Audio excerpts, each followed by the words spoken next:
Bom dia. Hoje gostaria de levar-vos a fazer o impossível. Todos vocês têm uma folha branca em cima da cadeira. Ou perto da cadeira.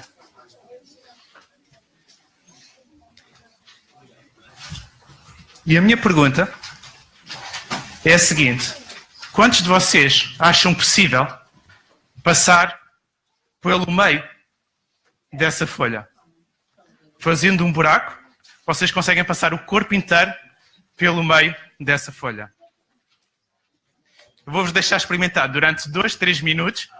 Podem tentar fazer um buraco na folha e tentar passar pelo meio da folha. Só não podem rasgar a folha de uma ponta à outra, ok?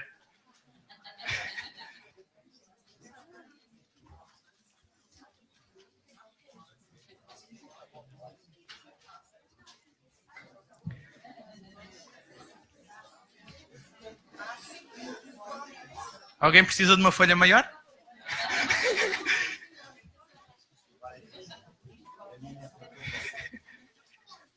Então, não vejo muitas tentativas.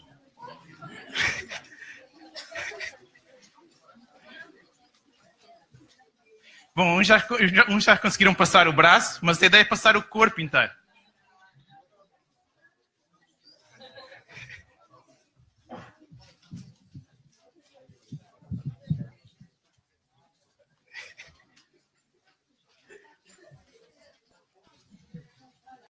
Agora sim, vamos fazer o impossível. Eu vou pedir ao Demóstenes para nos ensinar a passar pelo meio da folha. E não é porque o Demóstenes é magrinho. Aqui a escolha foi completamente aleatória.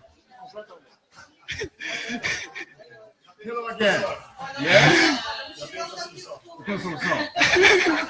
Eu fui contratado para estar aqui. Então...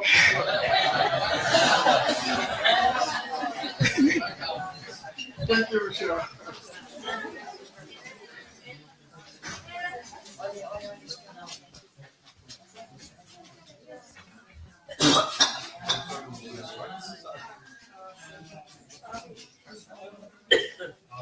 O Pedro me ensinou isso hoje cedo e eu estou sentado, sabe? Olhe por mim, tá bem?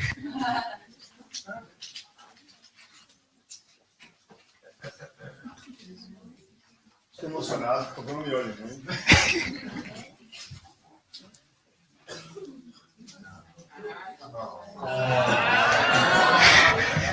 Não é válido. Não é válido.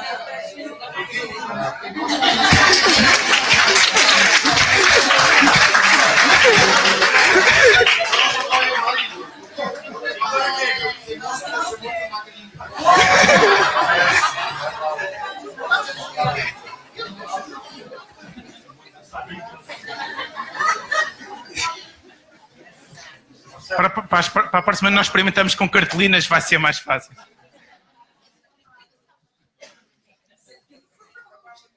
Mas todos nós lidamos com este tipo de obstáculos todos os dias. Dificuldades que parecem intransponíveis e que causam alguma frustração. E nós podemos definir frustração como um sentimento de incapacidade diante de obstáculos difíceis. É como se nós estivéssemos diante de uma parede e nós estivéssemos a esbarrar constantemente contra essa parede. E o sentimento que é gerado pelo facto de nós estarmos constantemente a esbarrar contra essa parede, então, chama-se frustração. E aquilo que nós conhecemos acerca de frustração é que ela só é gerada quando nós temos expectativas. Ou seja, quando nós começamos a sonhar, começamos a desejar coisas que estão naquela situação que nós queremos alcançar. E esses sonhos, esses desejos não se cumprem. Então, é gerado algum tipo de frustração. Mas, normalmente, nós olhamos para a frustração como algo que nós precisamos de evitar. E algumas pessoas até têm uma tese que nós não devemos criar expectativas. Mas é difícil viver sem expectativas. Alguns psicólogos dizem que a frustração é extremamente importante para o desenvolvimento de um adulto. E por mais estranho que pareça, uma criança despreparada para suportar frustrações pode transformar-se num adulto que desenvolve crises emocionais por razões bastante básicas e que sente constantemente satisfeito. É claro que todos nós conhecemos pessoas que se deixam engolir pela frustração. E uma frustração crónica pode gerar um destes sentimentos. Por um lado, pode gerar raiva, ou seja, nós começamos a descontar a nossa frustração nos outros. Por outro lado, pode gerar uma desmotivação, uma espécie de depressão. Hoje nós vamos olhar para uma história da Bíblia, onde os personagens estavam extremamente frustrados. Depois de um momento onde as expectativas eram altíssimas, eles ficaram altamente decepcionados e neste episódio eles já estavam completamente resignados perante um obstáculo que julgavam impossível de contornar. E é angustiante observar a frustração de um povo perante uma batalha impossível de vencer e que tinha consequências terríveis caso essa derrota se efetivasse. O medo, a descrença, a resignação tomaram conta destes homens. Mas é perante um cenário tão adverso, com hipóteses de vencer praticamente nulas, que uma personagem que se levanta. Ele mostra toda a sua resiliência. Então vamos olhar para a 1 de Samuel, no Velho Testamento. E vamos abrir no capítulo 17.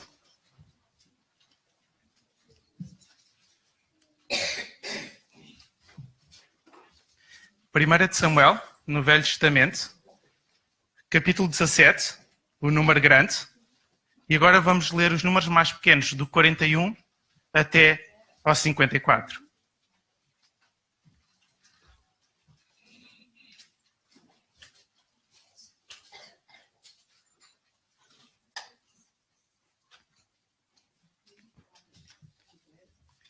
Primeira de Samuel, 17, do 41 até ao 54.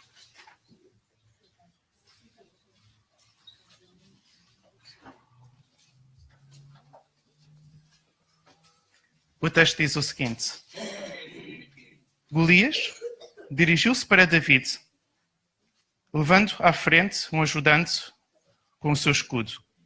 Já estava perto de David quando reparou bem nele. Não tomou sério, porque viu que ainda era muito jovem, sendo bem parecido e de belo aspecto. E disse a David: sou porventura um cão para me vires bater com um cajado? E amaldiçoou David em nome dos seus deuses. Depois acrescentou: aproxima-te, que vou dar a tua carne às aves e às feras. David, porém, respondeu-lhe: vês contra mim com uma espada, lança e azagala, mas eu vou contra ti em nome do Senhor, o Deus dos exércitos de Israel, a quem tu desafiaste. Hoje mesmo o Senhor te entregará nas minhas mãos para eu te matar e cortar a cabeça. É que eu darei os cadáveres do exército filisteu às aves e feras. Deste modo todo o mundo saberá que há um Deus em Israel. Todos os que estão aqui hão de ver que o Senhor não precisa de espadas e lanças para a vitória. Ele é que vai vencer esta batalha e vos entregará nas minhas mãos. O filisteu dirigiu-se então para David a fim de combater com ele, e David, por sua vez, correu para a linha de batalha dos filisteus para o enfrentar. Meteu a mão no saco, tirou uma pedra e arremessou-a, com a funda mesmo cravada na testa, e o filisteu caiu por terra. Foi assim que David, sem nenhuma espada, derrotou Golias, usando apenas uma funda e uma pedra. Depois David correu, parou junto de Golias, tirou-lhe a espada e com ela acabou de o matar, cortando-lhe a cabeça. Quando os filisteus viram que o seu melhor guerreiro tinha sido morto, puseram-se em fuga. Nisto, os homens de Israel e de Judá lançaram gritos de guerra e perseguiram os filisteus até a entrada de Gate e até às portas de Ecrón. Os cadáveres dos filisteus ficaram a juncar os caminhos que levaram a Xaraim, a Gate e a Ecrón. Depois de os terem perseguido os filisteus, os israelitas voltaram para levar os despojos do acampamento dos filisteus. David pegou então na cabeça de Golias e levou-o para Jerusalém, mas colocou as armas de Golias na sua própria tenda. Vamos orar. Deus Pai, obrigado. Pai, por este tempo que já tivemos. Obrigado pela oportunidade de estarmos aqui juntos. Pai, te oro também pelos professores do culto infantil que estão ali em cima. Pai, que tu possas também dar-lhes sabedoria na forma como ensinam as nossas crianças. Pai, te oro por este tempo para que tu possas abrir o nosso coração. Pai, e acima de tudo, tu possas continuar a transformá-lo com base na tua palavra. No nome de Jesus. Amém.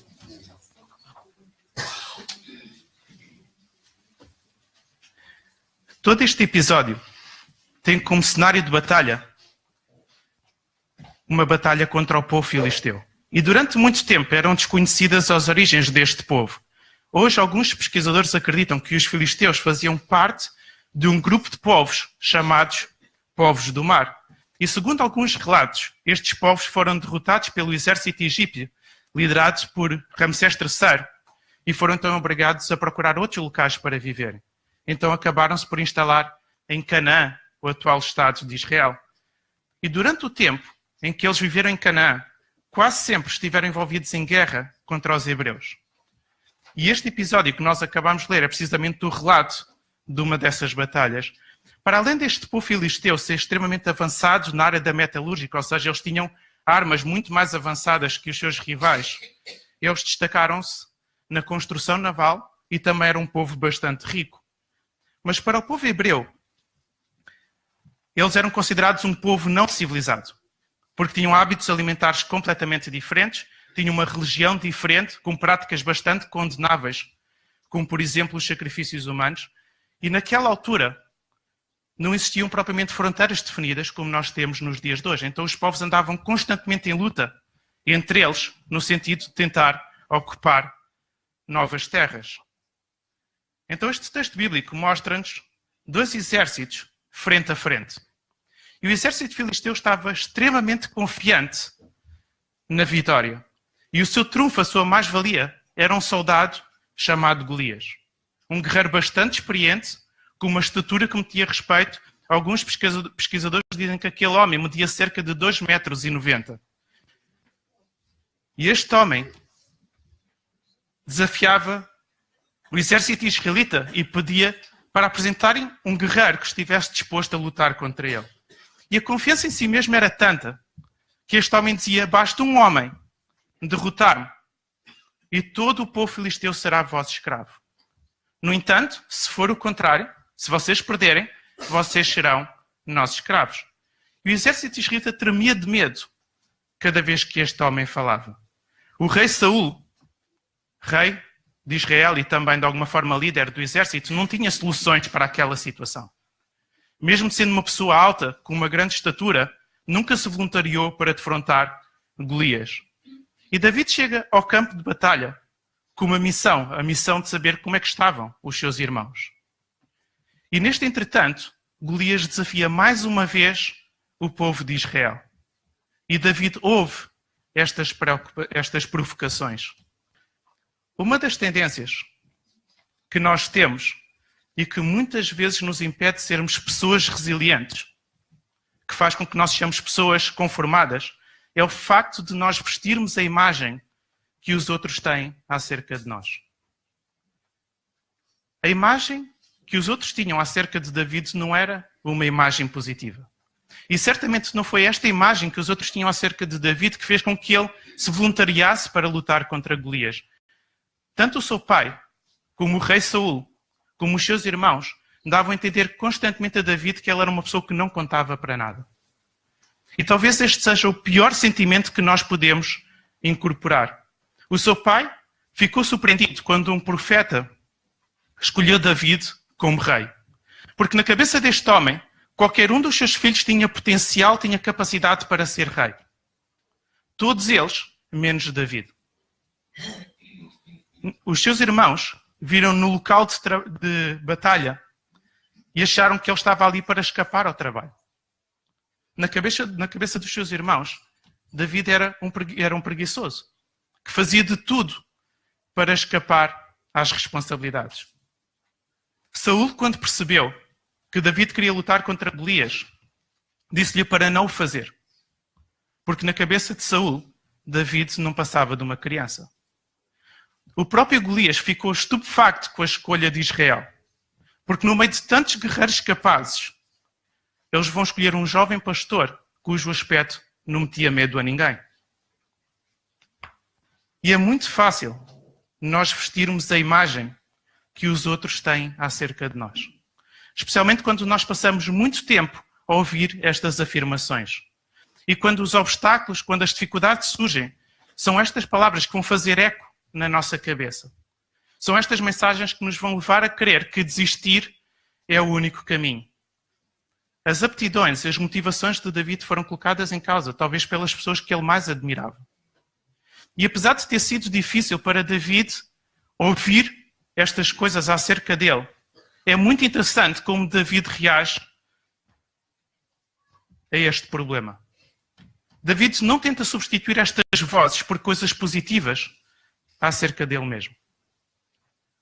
Mas este pequeno pastor assume que esta não é uma luta sua e por isso as suas fragilidades não eram para aqui chamadas. Paulo, autor de várias cartas no Novo Testamento, diz que tudo aquilo que nós fazemos deve ser feito como se fosse feito para o próprio Deus.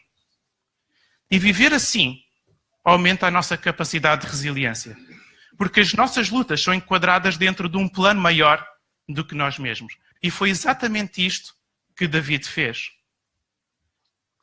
Outro aspecto, muitas vezes não somos resilientes porque não conseguimos ver para além das circunstâncias. Olhando mais uma vez para o relato desta batalha, vemos que o exército israelita tinha toda a sua atenção focada numa dificuldade chamada Golias. Isto era tudo aquilo que eles conseguiam observar naquele momento. A estatura deste homem, o seu armamento, a sua experiência na guerra, e tudo isto fez com que eles ficassem completamente paralisados naquele campo de batalha. Saul, que numa primeira fase olhou para David e desaconselhou a defrontar Golias, agora oferece-lhe a sua armadura. Mas Saul não mudou de opinião acerca de David. Na cabeça de Saul a batalha já estava mais do que perdida. Mas Saul oferece a sua armadura na tentativa de que David não fosse morto logo no primeiro golpe. É interessante também notar que o exército israelita só avança para a guerra quando a batalha já está praticamente ganha. E estas personagens incorporam de forma perfeita alguém cujo o seu ânimo é conduzido pelas circunstâncias. Alguém que fica cego pelas dificuldades que tem pela frente. Que coloca em causa tudo quando um novo obstáculo surge. Alguém que está sempre à espera das condições ideais para avançar para alguma coisa. Mas aquilo que nós lemos ao longo da Bíblia é que a confiança em Deus é o combustível da vida cristã. Então fingir que Deus não existe, ou colocar Deus em causa, ou as suas promessas em causa, cada vez que a vida corre de uma forma que eu não quero, prova ou revela a nossa imaturidade primeiramente como pessoas, mas também a nossa imaturidade como cristãos. David venceu Golias, e este foi um momento muito bom na vida de David. Mas David também foi perseguido pelo próprio rei Saul. A sua vida esteve em perigo muitas vezes durante esta perseguição. Mas David não se esqueceu de Deus, tanto nos momentos bons como nos momentos maus. Todos nós vamos ter momentos, ou já tivemos momentos, em que nós estivemos mais em baixo. E isto é normal, faz parte da vida. David também teve estes momentos. Mas nós temos que aprender que as circunstâncias mudam. Mas Deus permanece o mesmo. E estes momentos, ou até fases mais difíceis da vida, devem ser interpretadas como uma oportunidade de crescimento. Porque estas fases mais difíceis da vida aumentam a nossa esperança em Deus. Aumentam a nossa confiança em Deus. E este resultado final devia produzir em nós alguma alegria. Mas só vai ser possível nós sentirmos esta alegria se nós conseguirmos ver para além das circunstâncias. Pessoas resilientes não agem de acordo com o seu estado de espírito. Aquilo que levou David a enfrentar Golias não foi certamente o seu estado de espírito. A forma como todos duvidavam das suas capacidades. A estatura de Golias, o medo estampados no rosto daquele exército, não eram circunstâncias que empolgavam David, que motivavam David a ir para aquele campo de batalha. Mas muitas vezes nós somos conduzidos pelos nossos sentimentos. Somos quase que escravizados pelos nossos sentimentos. Se nos apetece, fazemos. Se não nos apetece, não fazemos. Tudo aquilo que envolve sacrifício, esforço, desconforto, rapidamente recusamos. se não ganhamos nada de proveitoso, algum tipo de reconhecimento, alguma compensação material, algum tipo de prestígio, nós colocamos rapidamente de parte. E viver desta forma egoísta reduz a nossa capacidade de sermos pessoas resilientes. Porque pessoas resilientes, pessoas inconformadas, conseguem perceber a verdadeira importância das suas lutas. E conseguem arranjar motivações que vão para além de si mesmas. Aquilo que estava em jogo nesta batalha era algo muito maior que os proveitos que David podia retirar daquela situação. Os israelitas iam ficar escravos dos filisteus caso perdessem aquela batalha. E se o povo israelita vencesse aquela batalha, a sua confiança em Deus iria ser reforçada. E estes foram os verdadeiros motivos que levaram David a avançar para aquele campo de batalha, para aquela guerra contra Golias. E face à importância destes motivos, os seus sentimentos eram o que menos importava naquela situação. Então colocar Deus no centro de tudo aquilo que eu faço ajuda-me a não estar concentrado no meu estado de espírito. Ajuda-me a perceber que Deus tem um plano para a minha família. Ajuda-me a perceber que Deus tem um plano para a minha escola, para o meu local de trabalho, para a minha universidade. Ajuda-me a perceber que Deus tem um plano para a igreja que eu frequento e que eu faço parte desse mesmo plano. Fixar os olhos em Deus e permanecer focado no seu plano, na sua vontade para cada um destes contextos onde nós passamos o nosso tempo, ajuda-nos a não estar tão focados em algo tão volátil como o nosso estado de espírito. David, para defrontar este gigante, Golias, teve que primeiramente travar algumas batalhas dentro de si mesmo. A tentação de vestir as opiniões que os outros tinham acerca de si. De ficar demasiado focado nas circunstâncias. Ou de agir de acordo com o seu estado de espírito. E todas estas tentações fazem com que nós sejamos facilmente engolidos pela frustração. Mas David ensina-nos com o seu exemplo que nós, como cristãos, precisamos de pensar de forma diferente. As opiniões que os outros têm acerca de nós podem ter o seu fundamento. E é bom que nós ouçamos aquilo que os outros estão a falar connosco e as opiniões que os outros têm acerca de nós. Porque muitas vezes Deus fala através das pessoas que estão à nossa volta. Os obstáculos podem ser difíceis. Podemos chegar a momentos em que já não apetece continuar a lutar. Mas David mostra-nos que o plano de Deus para nós e para as pessoas que estão à nossa volta é o mais importante. E que a nossa atenção precisa de estar focada exatamente aí. As circunstâncias mudam. As opiniões que os outros têm acerca de nós também mudam. O nosso estado de espírito está constantemente a mudar.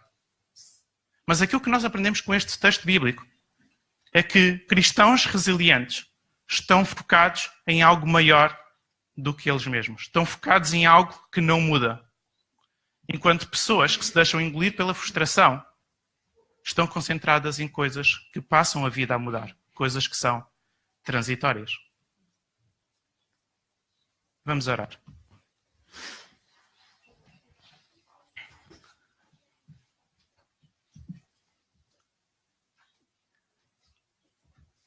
Deus Pai, obrigado por aquilo que nós aprendemos com este texto e com o exemplo de David. Pai, te oro para que nos ajudes a lutar contra esta frustração. Pai, muitas vezes alimentamos expectativas que não são correspondidas. E é difícil controlar essas expectativas. Pai, te oro para que possamos estar com os olhos focados em Ti. Pai, que esta seja a nossa prática de vida. Ajuda-nos a não colocar os olhos em coisas que estão sempre a mudar. Mas percebemos a importância daquilo que nós estamos envolvidos. No nome de Jesus. Amém.